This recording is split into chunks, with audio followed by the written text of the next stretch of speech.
You've quit before, maybe 100 times. You've stopped the bad habit, felt proud, felt free, felt this time is different.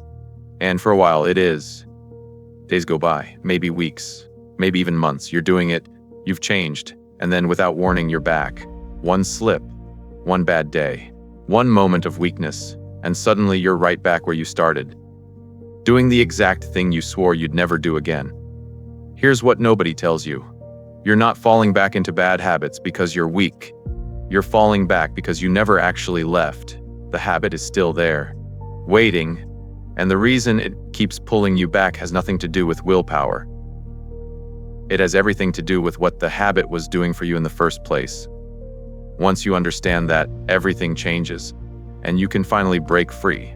Let me paint the picture. You decide to change. This is it. No more junk. No more endless scrolling.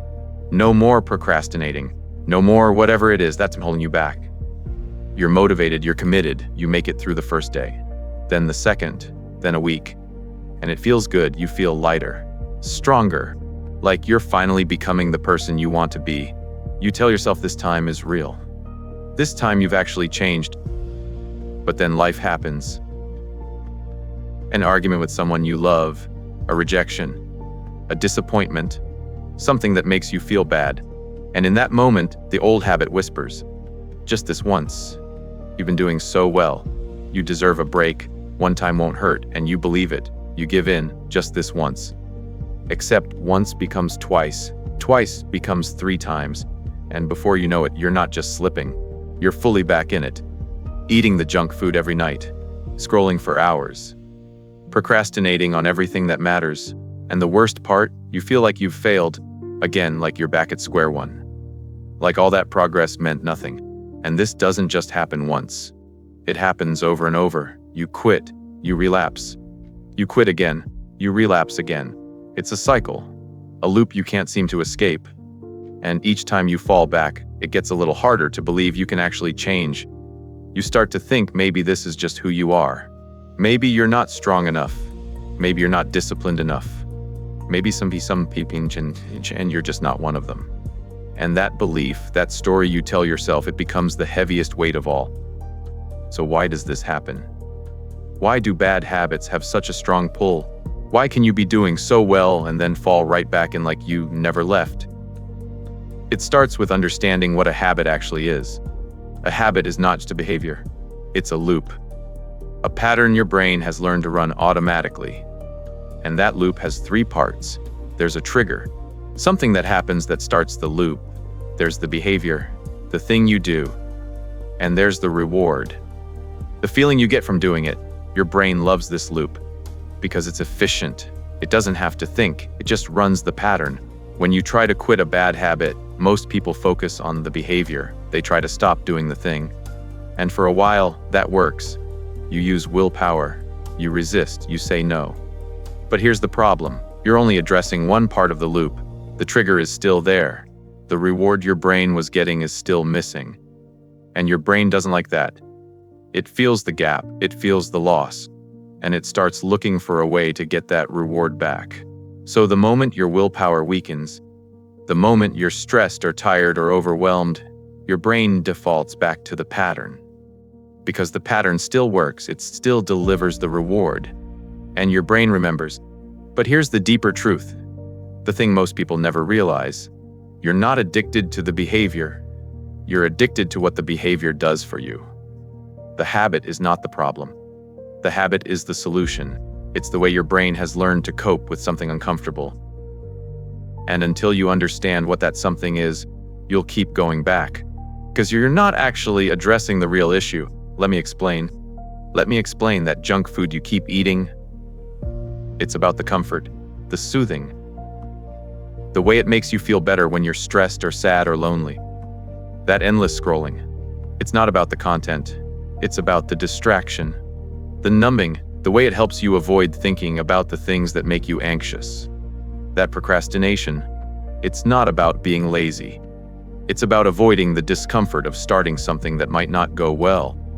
The fear of failure, the fear of not being good enough. Every bad habit you have is serving a purpose. It's helping you escape something, manage something, cope with something. And until you find a different way to meet that need, the habit will keep calling you back. This is the core of it. Bad habits are not random. They're functional. They exist because they work. They provide relief.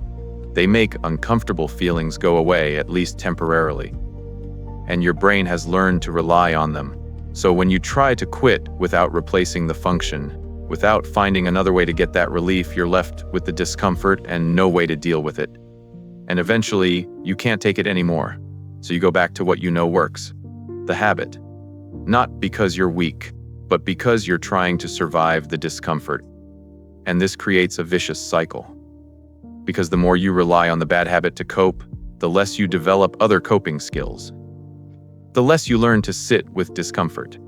The less you trust yourself to handle hard emotions without an escape.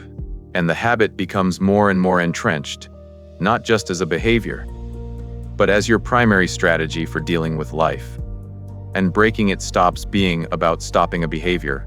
It becomes about learning to live differently, to feel differently, to cope differently. And here's what this does to your life over time. It keeps you stuck. You're always trying to change, but never actually changing. You're always starting over, always at day one.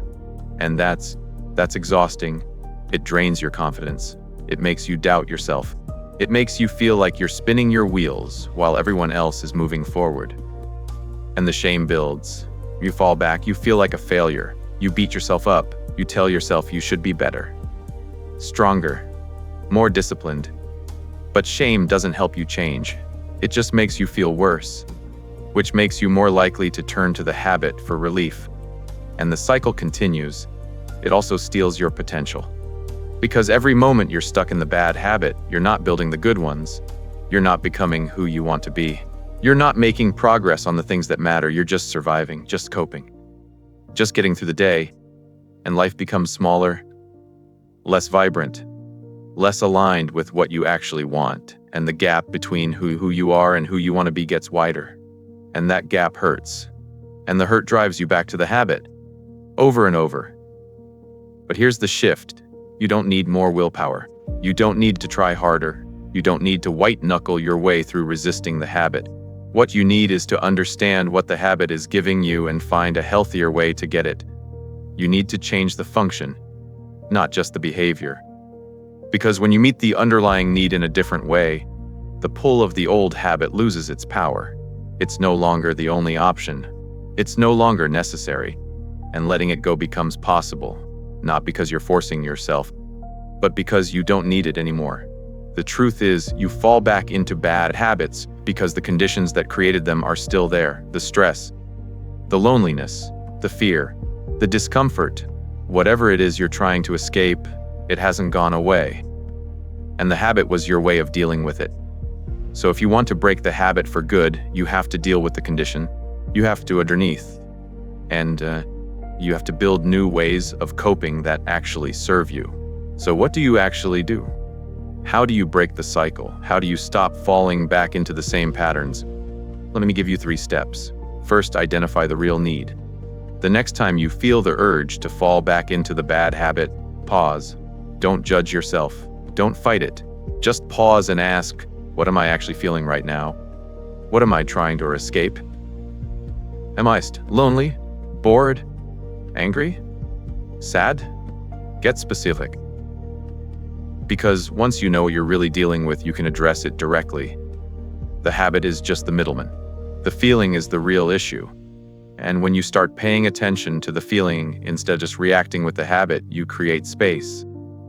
Space to differently. Second, find a replacement behavior.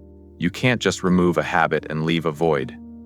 Your brain will fill it with the old pattern. So you need to give it something else.